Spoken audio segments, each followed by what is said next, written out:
Yeah, we're going to play a bit of the junkyard scene. Yes, so in it's episode we love the junkyard scene because a lot of different elements, but the first one I think is the environment. I think the environment artists have made something incredible here. For Life is Strange, we really wanted to have a stylized rendering. We didn't want it to be realistic, or so every texture has been hand painted to give this impressionistic feeling. And I think in the junkyard it's really interesting because there is so many details that's where this kind of simpler texture are working well. Because if this scene was overly detailed with cracks in the rust and everything, it would become really noisy to look at. We did a lot of work on the lighting effects and the atmosphere, so it was really important for us to capture this morning feeling with very cold colors in the fog, but a slightly warm sun that just bring some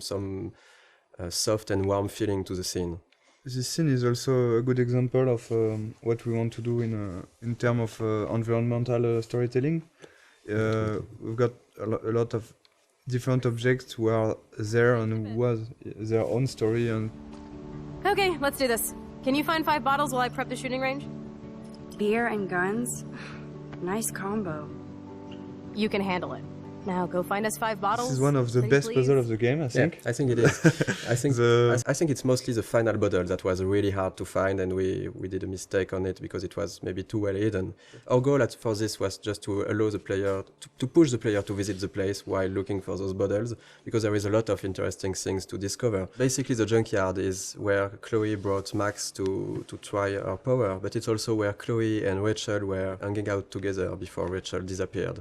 So this place here was this small hideout for Chloe and Rachel, and we tried a lot of what we did in the whole game with the environmental storytelling can be seen here, because there is a lot of everything that we really like to tell with the environment. It's a good way of course, to show more to the player. So it's also to give rewards to the player who want to know more about the characters and who is curious. Because you can do this whole scene without looking at every details, but there is some hidden stuff. This one is harder to find. I think that not every player find it.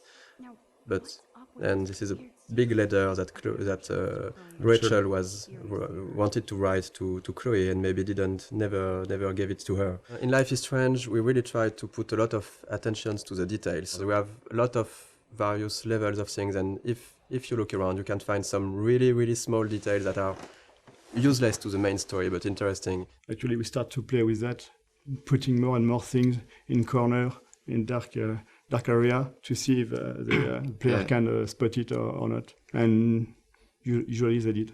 They noticed things that we thought they could not notice, like on a shirt. We have letters that when you put in the right order, it says no fucks given, and they noticed. I don't know about this. Are you afraid of getting in trouble?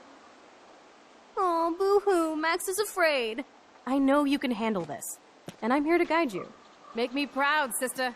Life is Strange is a game about choice and consequences. So we have a lot of choice you can make in the game, which will have consequences later on in the same episode or in the other episode. And there is one big choice in this scene, right, that will happen, for example.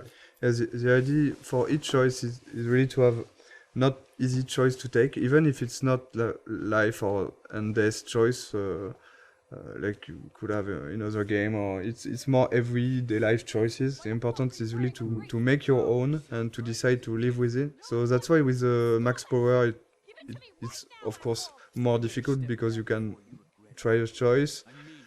You're not sure, you're going to rewind and you're going to make the other one, but the important is if you want to continue and to move on, you have to keep on one and live with the consequence. So this is in this choice in particular. What do you want to do, Michel? The first one. I don't think I would shoot a guy anyway, so I would say... we won't shoot. I won't shoot. So you can see directly some consequence. It means that you don't have gun anymore, because Frank is going to take it. Chloe will be pissed off. You can, of course, rewind. and try the other one. But something that's really interesting, because it was a lot of work at the beginning, because we were thinking that if you have the rewind, does it not completely destroy the fact that you are making choices? And actually, we've seen that players are really hesitating. We've watched some Let's Play video, and we've seen players just, even if they knew that they could go back, they were hesitating so much when they make a choice. I think it's interesting.